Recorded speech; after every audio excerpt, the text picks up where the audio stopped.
Hi, this is Maggie again, and this is my discussion for Module 3.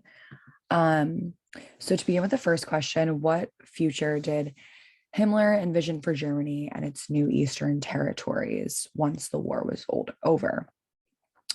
So Himmler envisioned that the Germans were going to fight for their people and fight for what was right. And he was hoping that the SR would follow this and do the same. He was calling for things such as reconstruction in Germany and was like basically embodying that they would fight for that. The main themes within this was expansion and colonization, and he like believed that power would ultimately positively affect the future of Germany and its new territories. And in terms of the next question, are the films themselves more similar or more different? So obviously both of the films are propaganda, both The Eternal Jew and Know Your Enemy, but it's evident that the like perspective is rather different in both of them.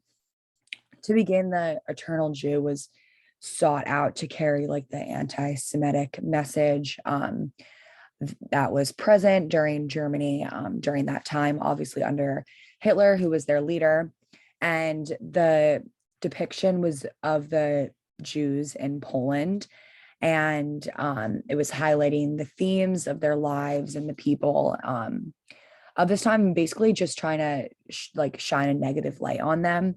There were scenes throughout the film of calling them perverted and dressing them up to be something in a really negative light.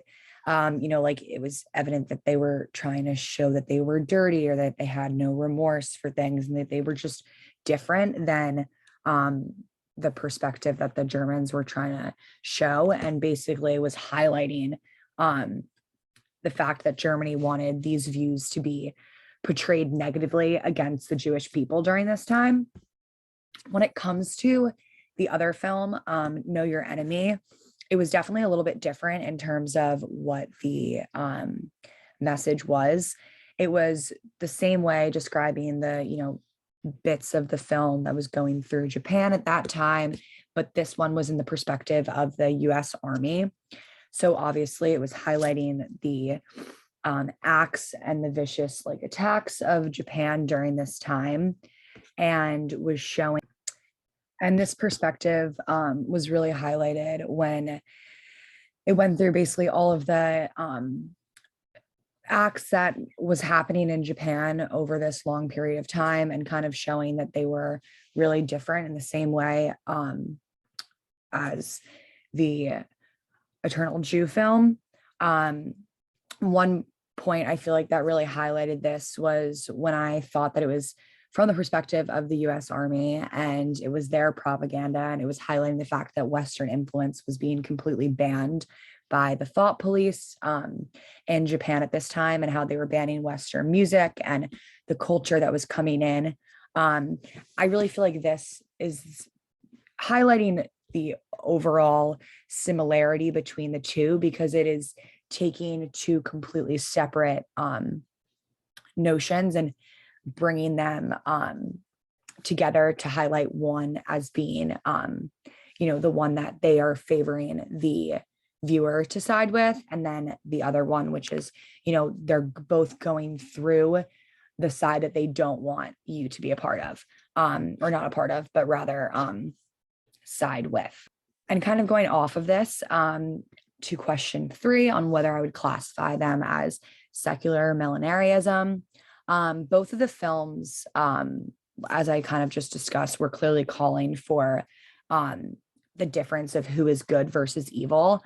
As we discussed, the Eternal Jew was calling that the Jewish were ultimately the evil people, or what they were trying to perceive is that they were the evil people, to embody Hitler's message during this time. And I believe that this aligned with the secular millenarianism that we see in the key terms, because it was regarded like religion as the rival for the believers, which is basically what Hitler was trying to do. For whatever reason, they were aiming that this was not, something that was within their utopia, and that in this case, they were the evil.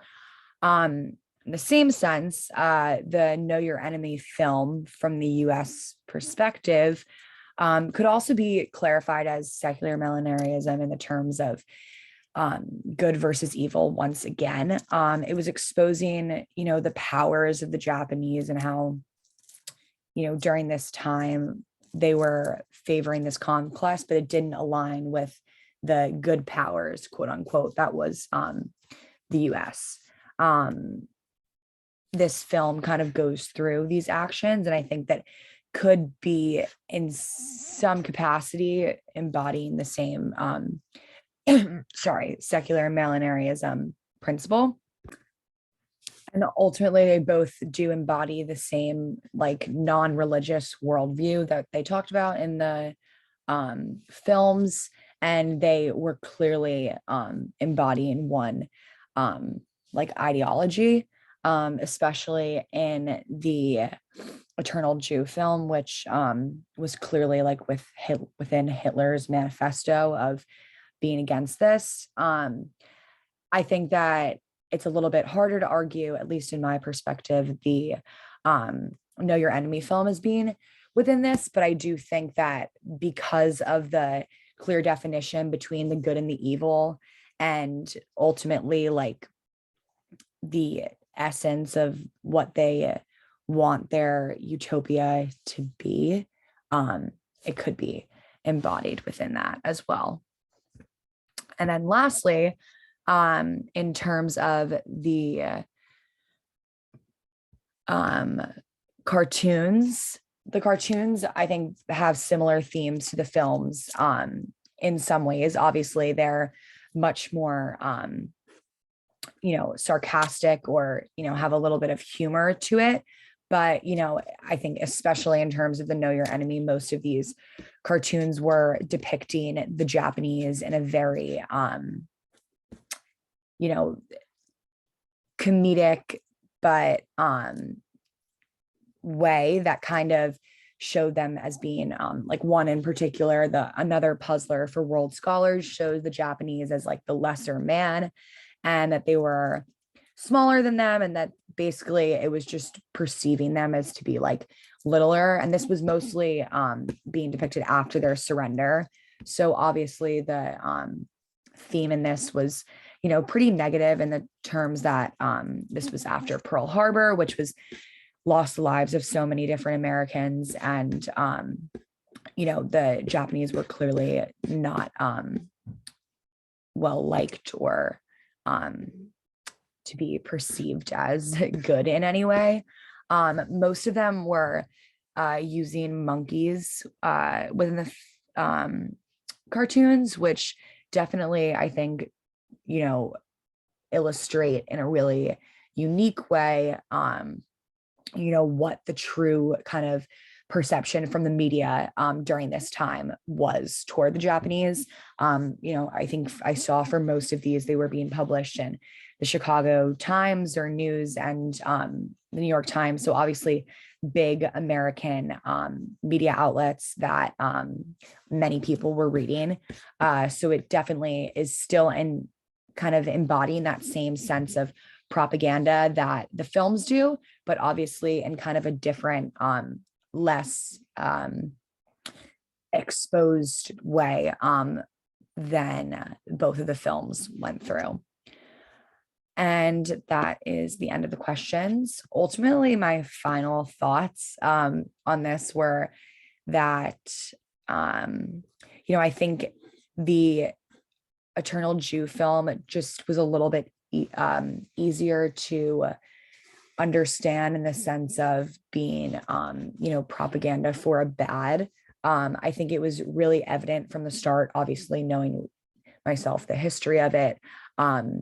It really like aligns with what we have seen for like Hitler's views on things, and how this kind of resonated within history. I think the Know Your Enemy film was a little bit more difficult to grasp, I guess, because I think the message, although clear, was less in your face. If that makes sense. I think obviously the ways that the two are similar, they were, perceived or presented in rather kind of different ways. But yeah, that's the end of my thoughts. And thank you for watching.